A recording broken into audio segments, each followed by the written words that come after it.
सभी का स्वागत है और आप देख रहे हैं न्यूज़ 21। मैं हूं आपके साथ सोनम गुरु। तो चलिए शुरुआत करते हैं खबर दोपहर की। बूंदी के नैनवा उपखंड के करवर थाना क्षेत्र में जरखोदा रोड पर ट्रैक्टर और मोटरसाइकिल की भिड़ंत में सुरेश पुत्र देवीशंकर बेरवा निवासी केदारा की झोपड़िया की मौत के बाद ग्रामीणों व परिजनों में भारी आक्रोश है। गुस्साए लोगों ने करवर थाने के बाहर जाम लगाकर थाने का घेराव कर दिया है। परिजनों ने आरोप लगाया कि हादसे के वक्त मौके पर पहुंची पुलिस ने ट्रैक्टर और उसके चालक को भगा दिया। पीड़ित परिवार मृतक के आश्रितों को 50 लाख रुपए मुआवजा और सरकारी नौकरी देने तथा आरोपी चालक को तुरंत गिरफ्तार करने की मांग कर है। मांगे पूरी होने तक जाम हटाने से इनकार करते हुए ग्रामीणों का प्रदर्शन जारी है। करवर से राम लक्ष्मण की रिपोर्ट। बढ़ते अगली खबर की ओर। मुख्यमंत्री भजनलाल शर्मा ने मुंडिया पूर्णिमा गुरु पूर्णिमा मेले के अवसर पर डिग जिले के पुंछरी का लोठा स्थित श्रीनाथ जी मंदिर में सतजिप दर्शन कर प्रदेश की सुख समृद्धि की कामना की है। इस दौरान उन्होंने सप्तकोसी गोवर्धन परिक्रमा मार्ग पर पदयात्रियों पर पुष्प वर्षा की है। पियाऊ पर जल सेवा की और भक्तों को भंडारे की प्रसादी वितरित की गई है। मुख्यमंत्री को अपने बीच पाकर श्रद्धालुओं में विशेष उत्साह रहा और पूरे क्षेत्र गिरिराज महाराज की जय के जयकारों से गूंज उठा। इस अवसर पर गृह राज्य मंत्री जवाहर सिंह बेड़म, ओंकार सिंह लखावत और विधायक डॉक्टर शैलेश सिंह सहित कई गणमान्य लोग मौजूद रहे। डिग से पंकज शर्मा की रिपोर्ट। बढ़ते अगली खबर की ओर। धौलपुर पुलिस ने मानवीय संवेदनशीलता का परिचय देते हुए एक दिव्यांग फरियादी की समस्या का तीव्र समाधान किया है। आपको बता दें, कमला कॉलोनी निवासी दिव्यांग युवक विवेक अपना मोबाइल फोन गुम होने की शिकायत लेकर ट्राई साइकिल से एसपी कार्यालय पहुंचे थे। साइबर सेल कार्यालय दूसरी मंजिल पर होने के कारण उनके लिए वहां पहुंचना संभव नहीं था। मामले की जानकारी मिलते ही साइबर सेल प्रभारी हेड कांस्टेबल नरेंद्र सिंह के नेतृत्व में कांस्टेबल दिनेश कुमार स्वयं नीचे पहुंचे और दिव्यांग युवक की समस्या सुनकर कुछ ही मिनटों में ऑनलाइन शिकायत दर्ज की है। एसपी विकास सांगवान ने कहा कि धौलपुर पुलिस का उद्देश्य आमजन, दिव्यांगों और जरूरतमंदों को तीव्र व सम्मानजनक सहायता उपलब्ध कराना है। धौलपुर से संजय कसाना की रिपोर्ट। जयपुर ग्रामीण की सामोद थाना पुलिस और डीएसटी टीम ने संयुक्त कार्रवाई करते हुए करीब 3000 किलो सरकारी दूध पाउडर से भरी एक पिकअप जब्त की है। ग्रामीण एसपी हनुमान प्रसाद मीणा के निर्देशन में की गई इस कार्रवाई में सामने आया कि ये पाउडर वनाधाय बाल गोपाल योजना के तहत सरकारी स्कूलों के बच्चों को मिलना था, जिसे कथित रूप से बाजार और मावा भट्टियों में खपाया जा रहा था। जब्त किए गए दूध के पैकेटों पर श्री गंगानगर, भीलवाड़ा और जयपुर डेयरी का नाम अंकित है।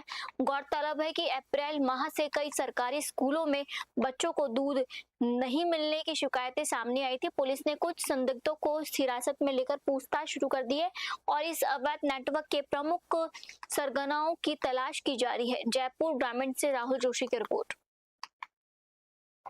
बांदीकुई थाना क्षेत्र के आभानेरी झंझाई का बांस गांव में 19 वर्षीय विवाहिता कविता बेरवा ने घर में फांसी का फंदा लगाकर आत्महत्या कर ली है। मूल रूप से उत्तर प्रदेश के ललितपुर निवासी कविता की 3 महीने पहले ही अभिषेक बेरवा के साथ शादी हुई थी। हेड कांस्टेबल जमशेद ने बताया कि मृतिका और उसका पति गुड़गांव की एक फैक्ट्री में साथ काम करते थे। वहीं दोनों की शादी हुई थी।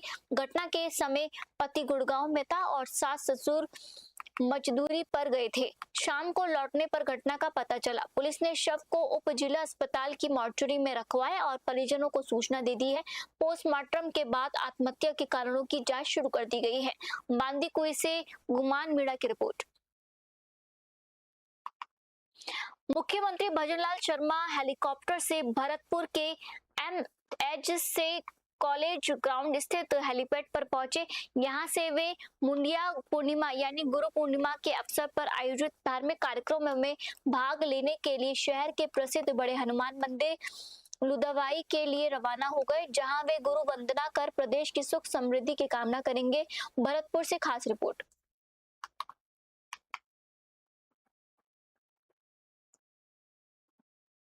सिकराय उपखंड क्षेत्र की ग्राम पंचायत मानपुर ठिकरिया और पंचोली में शिक्षा एवं पंचायती राज मंत्री मदन दिलावर ने औचक निरीक्षण कर साफ सफाई व्यवस्था का जायजा लिया।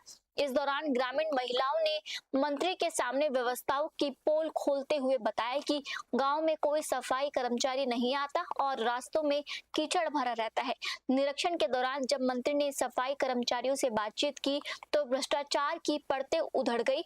मंत्री ने ये भी कहने पर कि मैं तो 10,000 भिजवाता हूँ। महिला सफाई कर्मियों ने जवाब दिया कि हमारे पास तो सिर्फ 4,500 ही आते हैं। ये सुनते ही मंत्री ने स्थानीय सरपंच को बुलाकर कड़ी नाराजगी जताई। साथ ही सिकराय पंचायत समिति के विकास अधिकारी रानू इनखिया को दूरभाष पर निर्देश देकर प्रभावी सफाई व्यवस्था सुनिश्चित करने और भ्रष्ट कर्मचारियों के खिलाफ सख्त कार्रवाई के आदेश दिए हैं। सिकराय से गोपाल जांगड़ नादरी की रिपोर्ट। मेहंदीपुर बालाजी में गुरु पूर्णिमा महोत्सव पूरी श्रद्धा और भक्ति के साथ मनाया जा रहा है। आपको बता दें, पीठाधीश्वर महंत डॉक्टर नरेश पुरी महाराज के सानिध्य में आयोजित इस महोत्सव में देश भर से पहुंचे श्रद्धालु ने गुरु पूजन कर आशीर्वाद लिया। इस अवसर पर बालाजी महाराज के दरबार में भव्य फूल बंगला और 56 भोग की झांकी सजाई गई, जो आकर्षण का केंद्र रही। मंदिर परिसर में गुरु दीक्षा, गुरु पूर्णिमा और गुरु पूजा और महाआरती के विशेष आयोजन हुए। साथ ही बाल कलाकारों ने गुरु भक्ति पर मनमोहक प्रस्तुतियां दी। जयकारों और भजनों की गूंज से पूरा क्षेत्र भक्तिमय हो गया। सिकराय से गोपाल जांगड़ नादरी की रिपोर्ट। जयपुर के हरमाड़ा थाना क्षेत्र स्थित टोड़ी मोड़ पर लापरवाही के चलते एक बार फिर सड़क हादसा हो गया है। ट्रैफिक सिग्नल से बचने के लिए जयपुर लॉ फ्लोर बस के चालक के बस को सर्विसेज रोड पर चढ़ा दिया, जिससे वहां से गुजर रहा एक बाइक सवार उसकी चपेट में आकर घायल हो गया। घटना के बाद मौके पर मौजूद लोगों ने बस को रुकवाकर चालक के खिलाफ नाराजगी जताई। स्थानीय ग्रामीणों का आरोप है कि भारी वाहन अक्सर सिग्नल से बचने के लिए गलत तरीके से सर्विसेज रोड का उपयोग करते हैं, जिससे आए दिन हादसे हो जाते हैं। क्षेत्रवासियों ने मांग की है कि सर्विस रोड पर भारी वाहनों के प्रवेश पर सख्ती से रोक लगाई जाए। हरमाड़ा से राहुल जोशी की रिपोर्ट।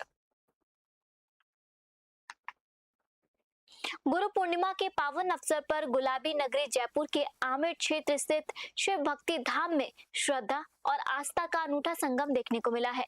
आपको बता दें, ज्योतिषविद पंडित विष्णु त्रिवेदी नाथावाला के सानिध्य में यहाँ गुरु पूर्णिमा महोत्सव का आयोजन किया गया, जिसमें निःशुल्क दीक्षा, अभिमंत्रित वीर रुद्राक्ष वितरण और विशाल भंडारे की विशेष व्यवस्था रही। कार्यक्रम में बड़ी संख्या में पहुंचे श्रद्धालु ने भगवान शिव की पूजा अर्चना कर गुरु का आशीर्वाद प्राप्त किया। सुबह से ही मंदिर परिसर में भक्तों का तांता लगा रहा। वहीं भंडारे में हजारों श्रद्धालु ने प्रसादी ग्रहण की। पंडित विष्णु त्रिवेदी ने इस दौरान सनातन संस्कृति, आध्यात्मिक जागरूकता और सेवा भाव को समाज में प्रसारित करने के संदेश दिया। आमेर से ब्यूरो रिपोर्ट। देखो, अभिमंत्रित जो वैदिक मंत्रों से है, शिव पुराण में मंत्र का है कि जो ये रुद्र रूप है, रुद्राक्ष क्या है, रुद्र रूप है, और इनको 1008 दिन तक यदि रुद्री का पाठ, रुद्र पाठ सुना दिया जाए, वो रुद्र पाठ में भी कितने ऋचा हो, तो 1008 ऋचा सुना दे, 1008 ऋचा पर डे सुना दे 1008 दिन तक, तो वह अंकुरित होने लग जाते हैं। ऐसा ही पिछली साल 1008 दिन हो गए थे। 2019 से मैंने प्रारंभ किया था, तब मैं इतना समझता नहीं था। पिताश्री ने बोला था कि ये क्या है, कल्प वृक्ष है। क्या है? शिव पुराण में है ये कल्प वृक्ष है, इसलिए पाठ कर दिया मैंने। चलो देखे, चेक किया मैंने, तो ये अंकुरित हुए पिछले श्रावण मास में। तो फिर मैंने बोला भाई, पिताश्री से, मामी जी से बोला भाई क्या करना है, तो इनको बोला भाई इनको मंत्रित हो गए हैं तो इनको अभी वितरित करो, लोगों को फायदा होगा, लोगों को फायदा होगा तो फिर हम आगे और बढ़ेंगे। ऐसे ये व्यवस्था है इसकी। और बताओ। निःशुल्क दीक्षा का उद्देश्य क्या है, इससे छात्रों को क्या लाभ मिलता है? निःशुल्क दीक्षा का मतलब होता है, निःशुल्क तो कुछ है ही नहीं। दीक्षा एक है कि जो व्यक्ति है उसको एक गुप्त मंत्र दे दिया जाता है और उस मंत्र की वह उसको सिद्ध कर लिया सिद्ध गुरु के द्वारा सिद्ध किया हुआ मंत्र दिया जाता है और उस मंत्र को वह जब कठिन समय आता है और तब वह बोलता है, तब वह काम सफल हो जाता है। यही दीक्षा है। आज गुरु पूर्णिमा है, जी। अध्यात्म के मार्गदर्शन के माध्यम से आज के युवाओं को आप क्या संदेश देना चाहते? देखो, बढ़ते अगली खबर की ओर। राजस्थान विश्वविद्यालय जयपुर में छात्र संघ चुनाव बहाल करने और यूनिवर्सिटी में अलग से राजस्थानी भाषा विभाग की स्थापना की मांग को लेकर आमरण अनशन पर बैठे छात्र नेता शुभम रिवाड़ के आंदोलन को समर्थन देने कांग्रेस जनता पार्टी यानी सीजेपी के प्रवक्ता आशुतोष शुरांका धरना स्थल पर पहुंचे हैं।